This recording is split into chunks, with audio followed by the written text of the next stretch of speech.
Guaíba, Correio Rural, o agronegócio, empreendimentos rurais e as novidades no setor agrícola.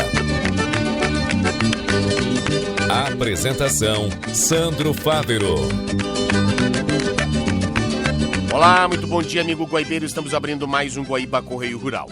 Hoje é terça-feira, 13 de maio de 2025. Nosso programa tem um oferecimento do Senar RS, força para o agro é força para movimentar toda a sociedade, e Banrisul, crédito consignado CLT, é no Banrisul. Nosso programa tem Jefferson Gomes na mesa de áudio, as gravações e edições de Cleiton Lopes, coordenação de central de Guilherme Silveira, gerência de jornalismo e esportes de Rafael Sequim, a direção-geral de Claudinei Girotti, edição e apresentação de Sandro Fávero. O Senar está junto com você, produtor rural, sempre juntando conhecimento e prática para levar mais produtividade e eficiência para o campo, porque assim a agricultura e a pecuária crescem muito mais. Senar RS, vamos juntos pelo seu crescimento. Crédito consignado CLT é no Banrisul, empréstimo fácil para quem tem carteira assinada. Contrate já no app Banrisul. Tem agro, tô na Guaíba. E abrimos o programa desta terça-feira falando da terceira jornada técnica da Rede Técnica Cooperativa, que acontecerá de 28 a 30 de maio no Hotel Wish Serrano, em Gramado. O evento reunirá 15 palestrantes que irão abordar temas de áreas como cenário econômico, inovação, gestão, produtividade, mudanças climáticas, sustentabilidade e cooperativismo. O ex-ministro da Agricultura, Roberto Rodrigues, embaixador oficial da FAO e ex-presidente da OCB, Organização das Cooperativas Brasileiras, é um dos painelistas da jornada técnica. Entre os convidados também estarão o médico veterinário Luiz Gustavo Ribeiro, professor da Universidade de Copenhagen e pesquisador nas áreas de nutrição animal, pecuária de precisão e sistemas regenerativos. O zootecnista Cristiano Nassif, diretor na empresa Labor Rural e coordenador de negócios e empreendedorismo no Instituto CNA. O Prêmio Nobel da Paz de 2007 e Nobel de Alimentação em 2020, Radan Lau, também estará entre os palestrantes. O cientista político Fernando Schuller, professor do INSPER de São Paulo, será um dos painelistas e fará a palestra de abertura do evento.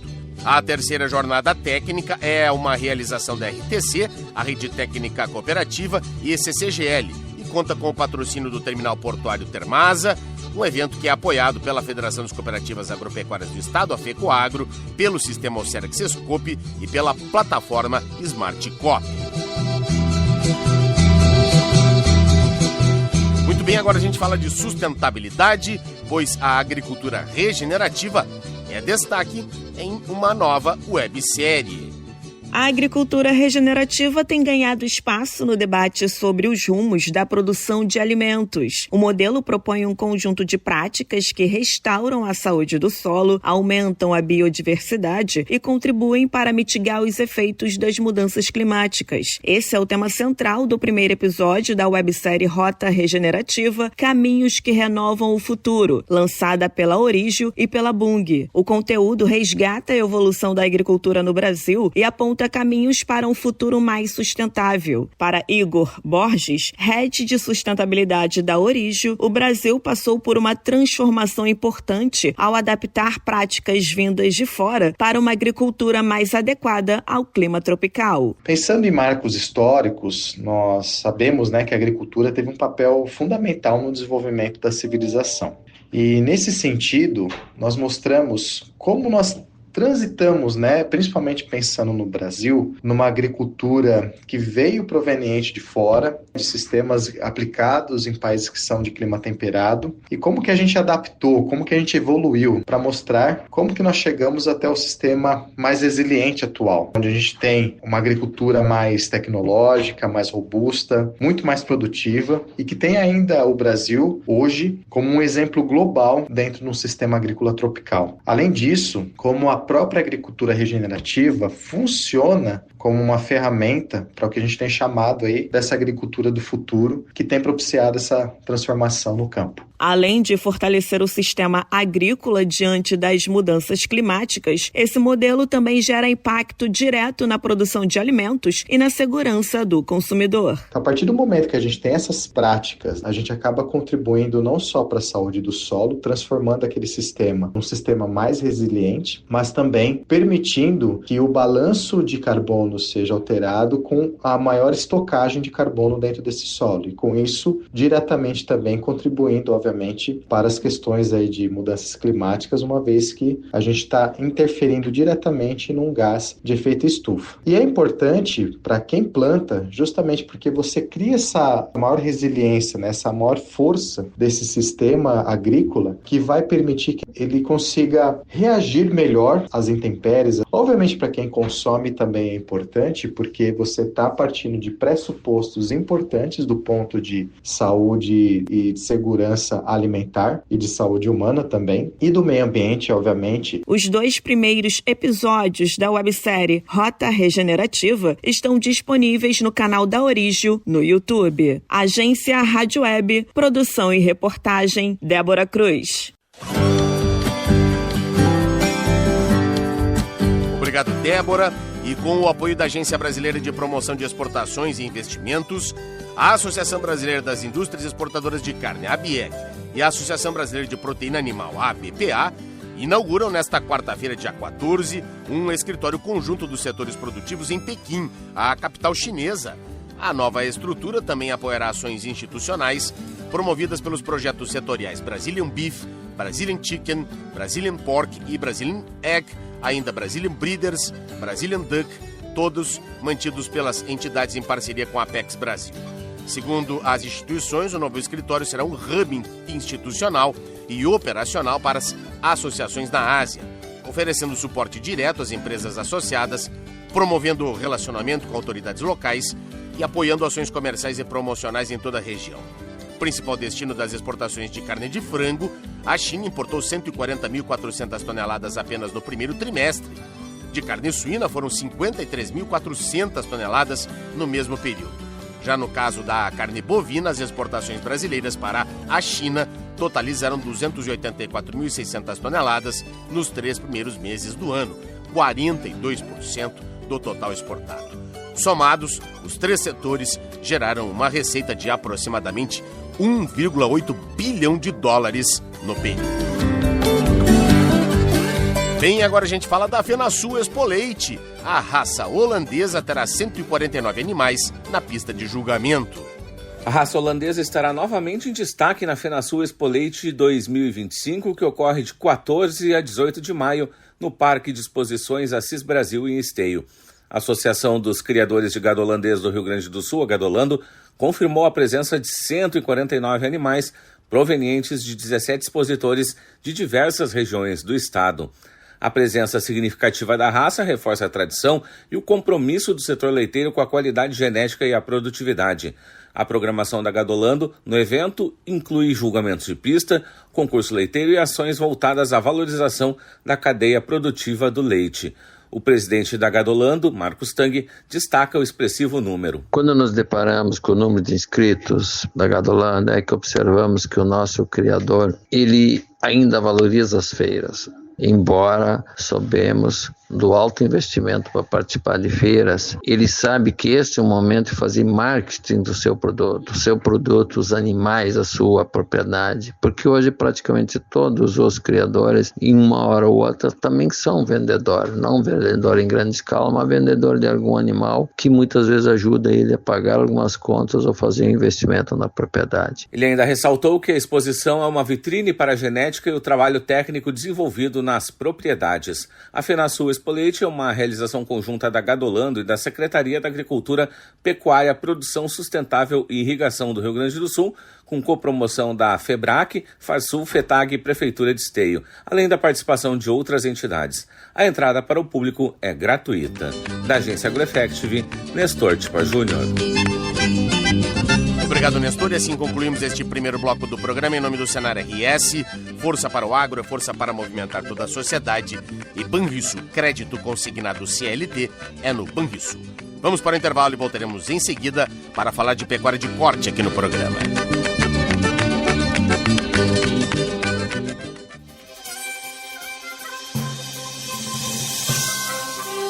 O crédito consignado CLT é a solução ideal para quem tem carteira assinada. Com juros baixos e prazos flexíveis, você tem mais agilidade com a praticidade do desconto em folha.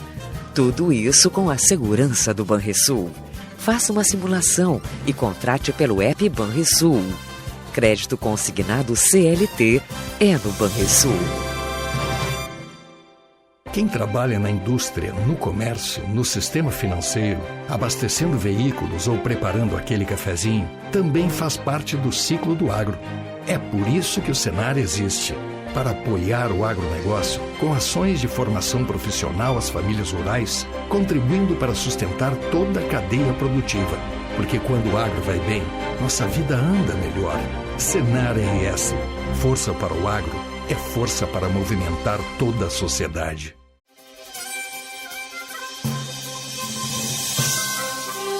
O crédito consignado CLT é a solução ideal para quem tem carteira assinada. Com juros baixos e prazos flexíveis, você tem mais agilidade com a praticidade do desconto em folha. Tudo isso com a segurança do Banrisul. Faça uma simulação e contrate pelo app Banrisul. Crédito consignado CLT é no Banrisul.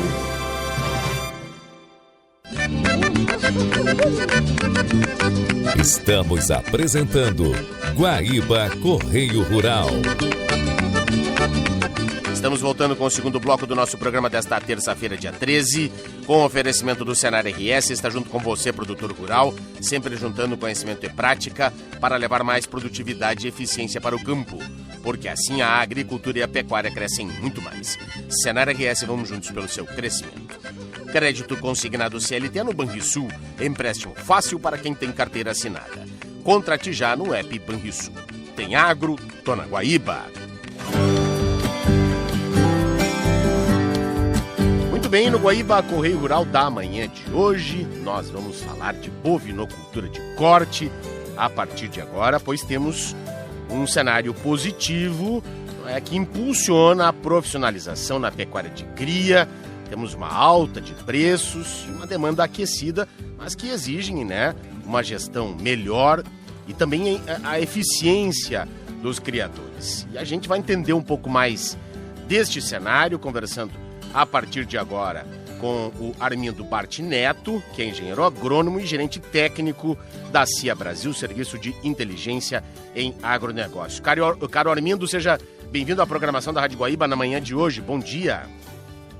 Bom dia, Sandro. Bom dia a todos os ouvintes. Satisfação enorme estar com vocês aqui e falar um pouco sobre essas boas notícias aí que o mercado da pecuária vem mostrando nesses últimos meses. Exatamente.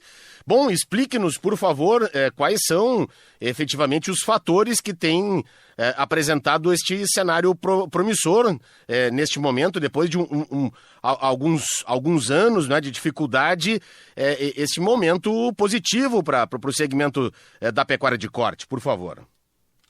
Sim, Sandro, está começando, na verdade, esse movimento. No final do ano passado já veio um movimento forte dessa subida, depois de anos bem difíceis que a gente passou, de queda muito acentuada dos preços, tanto do boi gordo quanto para o terneiro. A pecuária de cria, particularmente, passou por um desafio muito grande em que, normalmente, o preço do terneiro está na casa aí de 15%, isso média histórica do estado do Rio Grande do Sul, 15% acima do preço do boi gordo. Só que a gente passou, principalmente ali 2023, 2024, o preço do terneiro ele praticamente igual ao preço do boi gordo. Então, um cenário muito desafiador e fora que os preços eles tinham caído bastante. E agora, depois desse cenário bem complicado, a gente teve uma série de abate de fêmeas. Esse cenário ruim para a pecuária de cria levou muita gente ao descarte de fêmeas, ao abate de fêmeas, a um desestímulo na pecuária de cria. Exato.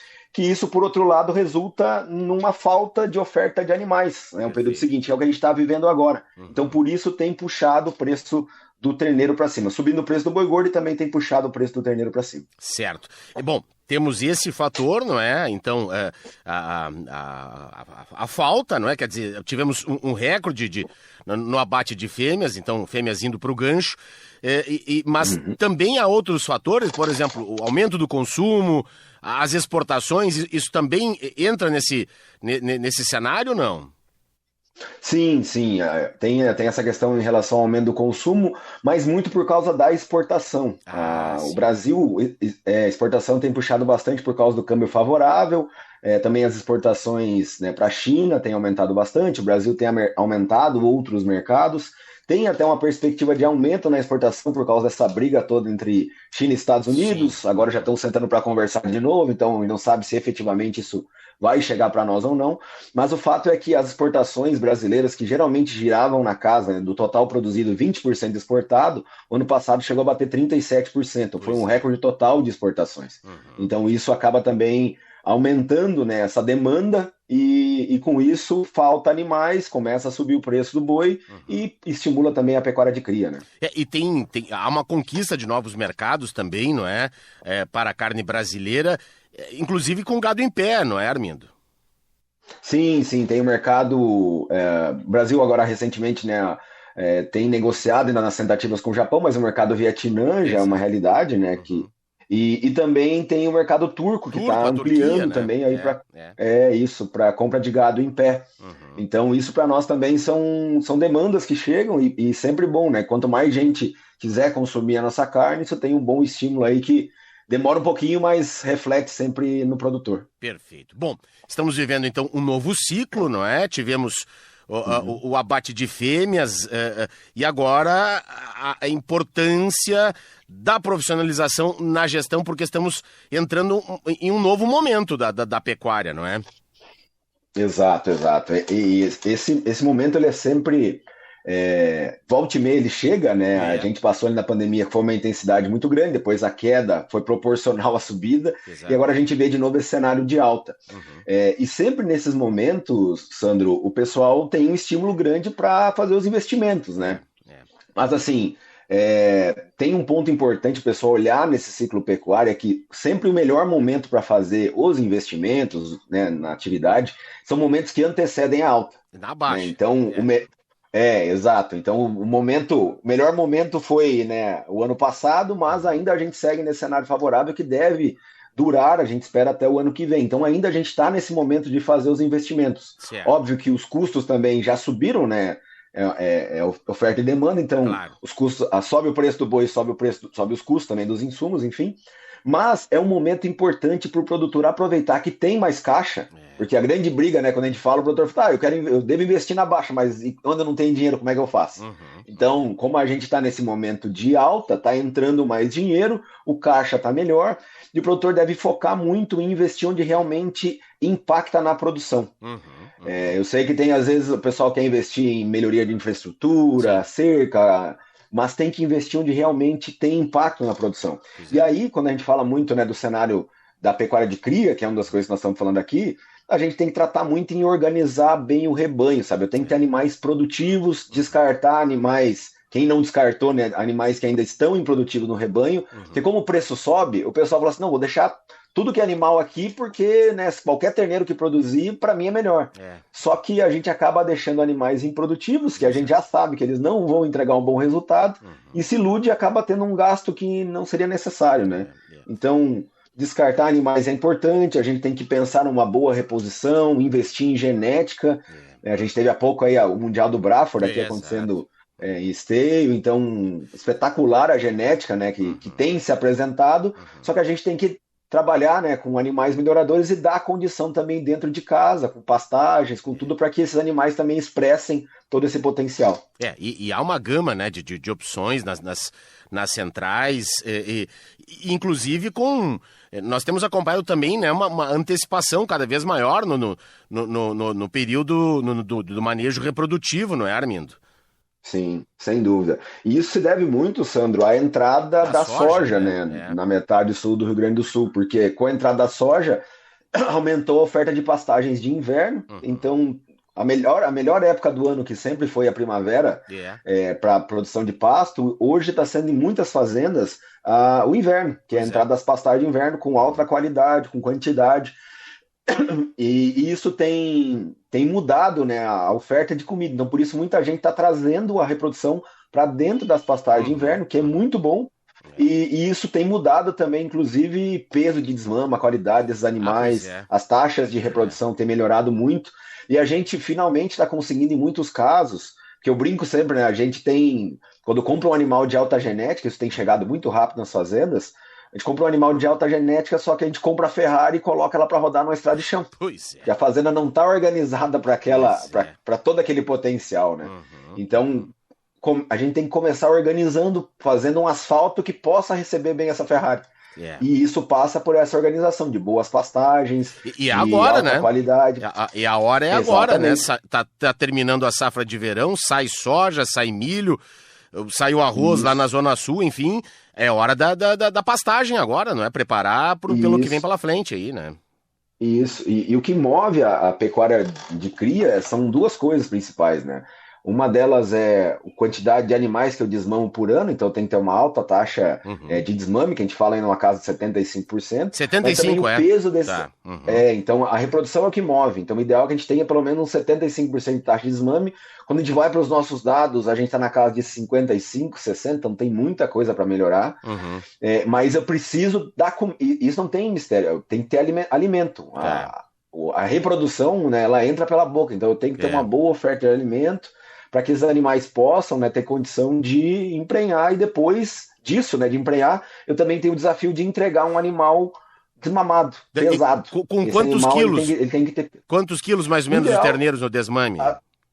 A gente tem que trabalhar, pensar numa meta aí de 200 a 210 quilos, já é uma boa meta. Né? Eu vejo que muita gente tem trabalhado na casa dos 180 quilos com um bom índice, mas a gente vê uma tendência até para quem está comprando esses animais, comprar animais que tenham já um desenvolvimento maior, que já estejam mais embalados, assim, para poder seguir, né, na recria e depois na terminação, e inclusive ter um peso maior de carcaça lá na frente. Então, se eu pegar aquele animal muito pequenininho, novo, que às vezes o pessoal pensa, vou comprar aquele animal pequeno, que ele é mais barato, ele vai ficar mais tempo dentro da propriedade. Então, a profissionalização tem chegado muito, os custos estão maiores, e o pessoal tem olhado muito, não, tem que comprar um animal bom, que já vai me desempenhar bem, e passa por um animal mais pesado. Para cria isso é bom também, porque eu estou entregando mais peso, então tô faturando mais, né? Quanto antes também antecipar a vida reprodutiva da novilha, melhor também, né? Isso, essa é uma outra tendência, que é o intore, que a gente fala aos 14 meses, né? Para que esse animal ele vá parir antes dos 24 meses. Antes de 2 anos, já tá parindo. Isso. Lógico, isso é um processo que tem que ser ao natural, sabe, Sandro? Porque muita gente fala isso, não, então eu tenho que suplementar demais as minhas terneiras que eu tô desmamando agora para que elas cheguem rápido. Não, na verdade, esse intore aos 14 meses, ele começa lá na hora de emprenhar a vaca, que eu vou dar uma boa condição para essa vaca parir numa época boa, para desmamar essa terneira pesada, e ele vai encurtar essa fase de vida da terneira para que ela chegue mais rápido nessa vida reprodutiva. O que isso traz para dentro do meu rebanho? Eu tenho uma categoria a menos dentro da fazenda, então em vez de eu ter uma categoria só de novilhas para reposição, para depois elas entrarem, eu tenho uma categoria a menos, tão rápido da terneira ela vai para reprodução, e eu tenho mais animais produzindo, então eu tenho uma categoria a menos e eu tenho um ciclo mais curto, então eu tenho mais produtividade, no final das contas é mais produtividade. Isso vale para todas as raças, né? Para as europeias, para as sintéticas, para as aneloradas. Sim, todas as raças têm isso, algumas têm um desafio maior, que é o peso, né, que elas estão aptas à reprodução, eles são um pouco mais altos, né, o Nelore tem um pouco disso, algumas raças aí europeias têm esse desafio, que tem um frame maior, né, as continentais, mas por outro lado também os animais são desmamados mais pesados, então no final das contas acaba no mesmo ciclo, né, vamos dizer assim. Mas serve para todas elas, e isso é fundamental para que a gente tenha uma pecuária produtiva, mas volto a dizer, a fazenda tem que estar preparada para isso, não adianta querer forçar a mão, porque às vezes você consegue até emprenhar ela cedo, né? Só que por outro lado a gente tem a reconcepção, que a gente chama, que é o ano seguinte. E esse animal, ele é um animal que, se eu não der toda a condição para ele na parição, lá na frente, que é uma vaca que vai parir aos 24 meses, a chance dela não emprenhar na segunda cria, né, ela é muito grande. E aí a gente acaba dando um tiro no pé, antecipa por um lado e piora depois na frente. Por isso não é a importância de uma gestão profissional, não é? Todos os detalhes, né, são fundamentais, né, para que não se desperdice dinheiro, não se perca tempo, não é? E, por vezes, se há dúvida, também a importância de uma orientação técnica, né, Armindo?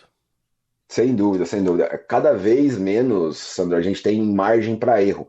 A pecuária está num nível de desafio grande. A pecuária, todos os setores, na verdade, do agro têm passado por esses ajustes aí. Infelizmente, nesse meio do caminho, quem não está se profissionalizando está saindo do mercado. O leite tem passado por um problema seríssimo, chegou na agricultura também, e a pecuária de corte não é diferente, numa intensidade um pouco menor, mas não é diferente. Então, quem não se profissionalizar, tratar a sua propriedade não como uma paixão, mas como um negócio, né? A gente tem que ser apaixonado pelo nosso negócio, infelizmente não vai conseguir prosperar a atividade. Então é fundamental, cada vez mais o cinto está mais apertado, então a gente precisa olhar para dentro de casa, não só reclamar dos preços, que o mercado está ruim, olhar para as coisas de fora, mas eu tenho que olhar para dentro.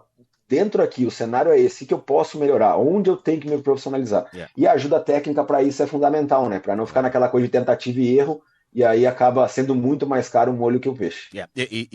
E a gente viu vários exemplos aí nos últimos meses de quem apostou na pecuária, não é? E mesmo dentro de um sistema de integração, conseguiu ter resultados muito bons, enquanto os grãos não deram, né? Quer dizer, foi a salvação da lavoura foi a pecuária, não é, Armindo? Então, vale a pena investir. Sem dúvida. A pecuária ela é muito mais resiliente, né? Não que ela não sinta esses problemas climáticos aí, a gente sabe que sente, mas ela sente muito menos. E ainda, no final das contas, eu brinco, se der tudo errado, ela tem liquidez, eu posso vender ainda. Coisa que a soja, se ela tiver florescida e der uma estiagem, eu não consigo vender ela em pé. Então, a pecuária, a gente ainda consegue ter mais opções, é mais resiliente. E só que a gente tem que também, dentro da integração, pensar nessa pecuária mais profissional também, né? Não adianta nada eu pensar assim, não, então eu tenho mais azevém, vou colocar uns bois aqui. Também tem uma técnica e tudo, porque senão, a hora que vem a gente também começa a não ter a melhor pecuária e acaba atrapalhando depois a agricultura também. Perfeito, muito bem. Excelente. Armindo Bart Neto, engenheiro agrônomo, gerente técnico da CIA Brasil, Serviço de Inteligência em Agronegócio, falando então deste cenário da pecuária de cria, vive um bom momento, mas, claro, sempre um olho na profissionalização, né, para que esse momento continue bem. A gente sabe dos ciclos de alta e baixa, e é o que a gente está acompanhando agora. Caro Armindo, muito obrigado pela participação, tenha um ótimo dia, grande abraço. Obrigado, Sandro. Abração para todos os ouvintes aí e até mais. E assim chegamos ao fim de mais uma edição do nosso programa. Em nome do Senar RS, força para o agro, é força para movimentar toda a sociedade. Banrisul, crédito consignado CLT é no Banrisul. Para você que perdeu alguma parte do programa de hoje ou quer acompanhar novamente, acesse o nosso canal da Rádio Guaíba no Spotify e em seguida o programa já estará disponível. Um grande abraço e até amanhã, às 5h30. Você ouviu Guaíba Correio Rural.